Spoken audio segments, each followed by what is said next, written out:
Nurse? Is that you?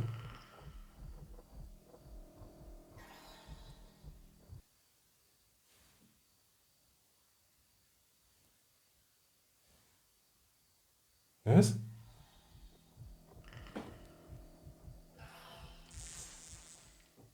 Over here.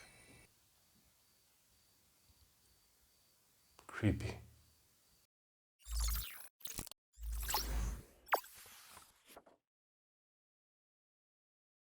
Hey guys, it's me, the gaming Dr. Mada, and welcome back. Another video. Look, consistency, kind of. So yeah guys, I'm back and I watched a really interesting movie recently. You can guess by the title of the YouTube, thumbnail and everything, but yeah, I watched Predator, Killer of Killers. I actually made a mistake and called it Hunter of Hunters in my script, but I'm smart, so I figured myself out. So yeah, I won't take too long with the intro. Let's get into the whole breakdown and yeah, like, comment, share, and subscribe. I know I'm starting early with that one today, but sometimes you guys forget or you don't even watch these videos. I'm watching you. Anyway, let's get down to the history of this movie.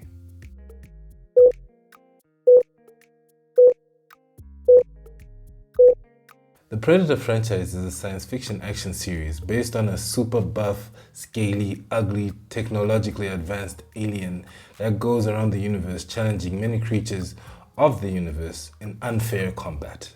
The Predator franchise was born from the wild imaginations of screenwriting duo Jim and John Thomas, who penned the original movie that introduced us to everyone's favorite intergalactic trophy hunter.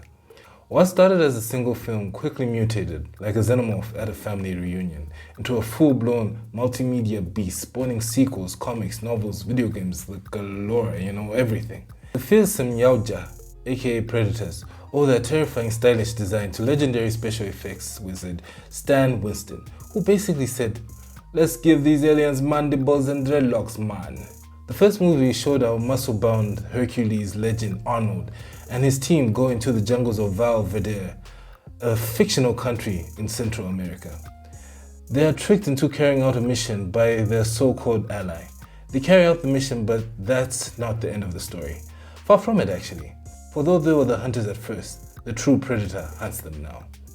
This movie still holds up and is still the best in the franchise till date. Arnold threw in his ideas and showed his talent not just for acting, but also for directing this movie, which I think led to its success, honestly. It also had the most quotable lines and memorable moments like, "Over here." of the Predator. Get to the chopper! Of course, the classic, One ugly motherfucker. The next movie took a more urban turn as the movie went to the city of Los Angeles, California. Danny Glover gave his best in this not half bad sequel, but it's been downhill since then. That includes Predators and AVP, and especially the worst one, The Predator. However, that changed recently with the new Prey movie.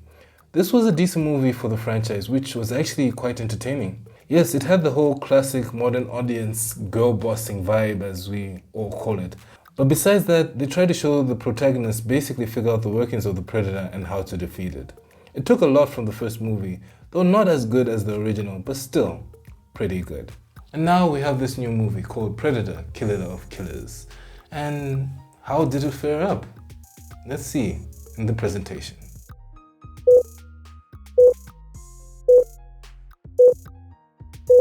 Predator, Killer of Killers is an anthology movie that takes three separate stories of a powerful, vengeful Viking warrior, a skilled Japanese ninja and his samurai brother that needed family counseling, and a Latino-American World War II pilot that could basically figure out technology and machinery by touching it, kinda?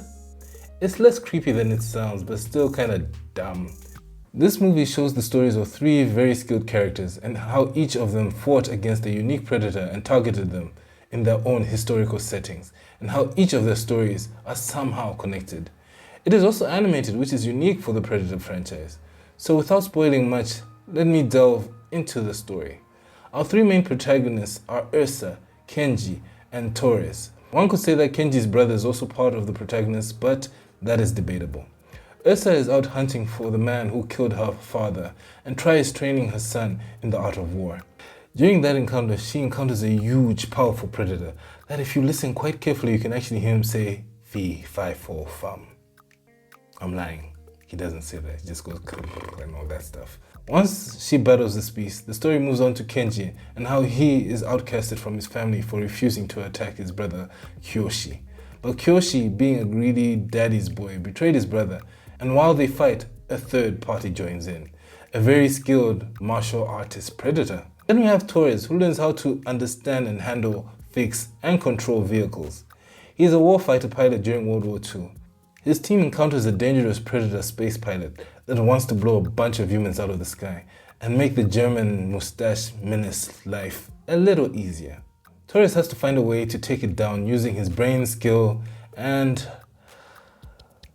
feel of planes and other machines he engages with. This all culminates in the story's final act, which I will leave vague for now. Well, that's the basic premise of this movie. Let's move on to signs and symptoms.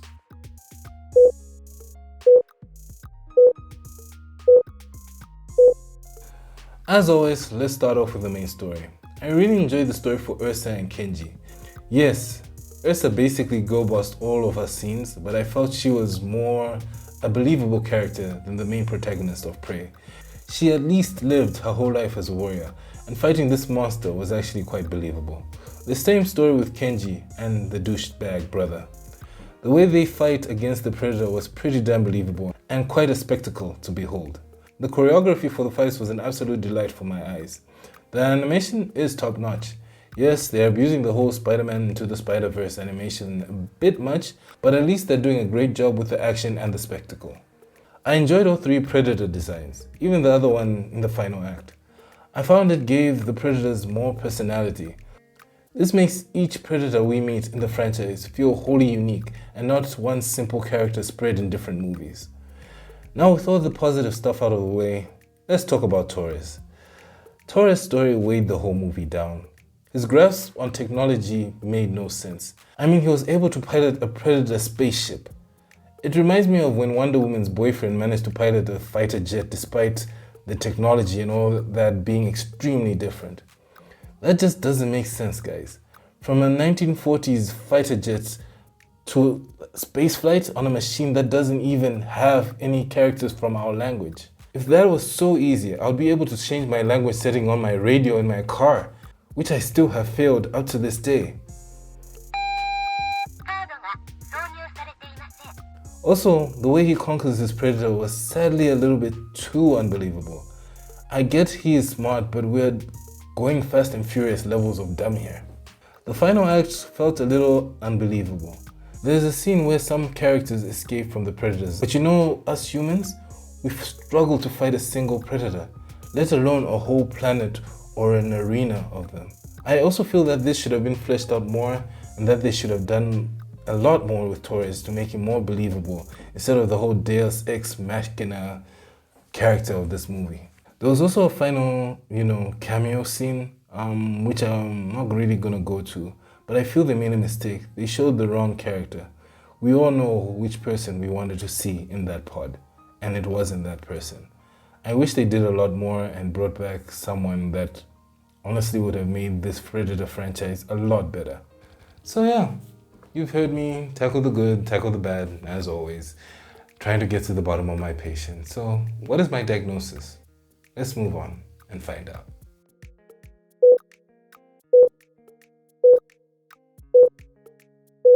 So for my diagnosis, I think this is a pretty average patient. Yeah, he looks okay, pretty healthy, but you can still see there's some sickness there. He has a flu, maybe a little bit of a fever, and we need to sort this out. I feel they should have at least worked on Torres' character a lot more and also made him a little bit more believable, especially in the fight and what he's capable of doing. I also feel they missed out a lot on the cameo scene. Like I said, we all know who we wanted to see in that pod. And if they had done it and also paid the actor who would have done it, honestly, he would have. I feel it would have done a lot better and it would have shown us that they're listening to what we want. And with that, that concludes this movie review. My recommendations is make the characters more believable. I understand that we always want to make some sort of like, I feel like especially in the Predators, we had that person who had autism who was able to figure out alien technology, and this is what Torres felt to me. He really dumbed it down for me, and I just wish that this average patient was a lot better or supreme or healthy. But I still feel like that part should be cut out. And with that concludes it. For my YouTube recommendations, who am I gonna recommend today? Oh, The Critical Drinker. Go watch him. He's actually pretty fun.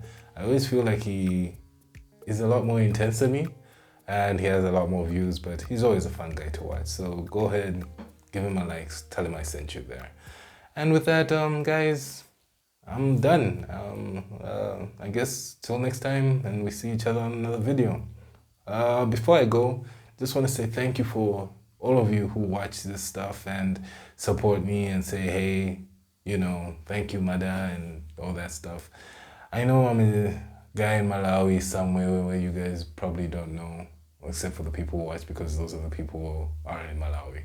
But I really hope this spreads out. I hope we can get a lot more following and just keep pushing. So with that, please like, share, comment, and subscribe. And until next time, guys, on to the next patient. Yeah, you really did a great job doing the whole predator mimic thing. I wonder what movie you're gonna watch next. Why are you laughing like that? What movie are you gonna make me watch? Nurse? No, nurse.